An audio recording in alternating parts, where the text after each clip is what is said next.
জ্বালানি তেলের মূল্য বৃদ্ধি না করা এটা সরকারের একটি বড় সফলতা এবং অগ্রিম প্রস্তুতির কারণে আমাদের এই সফলতাটা এসছে।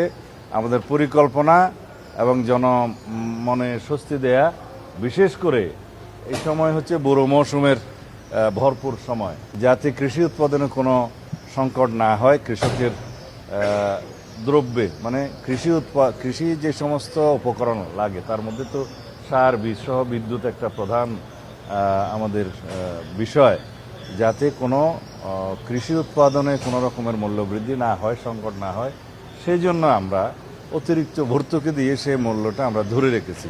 আন্তর্জাতিক বাজারে মূল্য বৃদ্ধি হয়েছে, পার্শ্ববর্তী বহু দেশে জ্বালানি তেলের মূল্য বৃদ্ধি হয়েছে এবং অনেক রকমের মানে শিক্ষা প্রতিষ্ঠান সহ অনেক প্রতিষ্ঠান বন্ধ করে দেওয়া হয়েছে বিভিন্ন দেশে জ্বালানি সাশ্রয়ের জন্য। কিন্তু আমরা সবকিছুই সুচারুরূপে বাংলাদেশে সম্পন্ন হয়েছে মাননীয় প্রধানমন্ত্রীর নির্দেশনা এবং পরিকল্পনায়।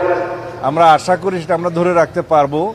সামনের দিকে দেখি কিভাবে পরিকল্পনা করা যায়, আর যাতে জ্বালানি পাচার হওয়ার যে দুই একটি ঘটনা নজরে এসছে, এগুলো আমরা কঠোর হস্তে দমন করবো ইনশাআল্লাহ। প্রবাসীদের জন্য নির্মাণ হচ্ছে দেশের প্রথম স্মার্ট সিটি, যেখানে থাকছে স্কুল, মসজিদ, হাসপাতাল, সুইমিং পুল, হেলিপ্যাড, পাঠাগার, জিম, সুপারমার্কেট, শিশু পার্ক সহ সকল নাগরিক সুবিধা। মাত্র ৩০ লাখ টাকা বিনিয়োগে মিলছে আকর্ষণীয় ফ্ল্যাট।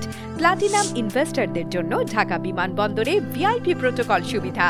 বিস্তারিত জানতে যোগাযোগ করুন স্ক্রিনে দেয়া হোয়াটসঅ্যাপ অথবা ইমো নাম্বারে।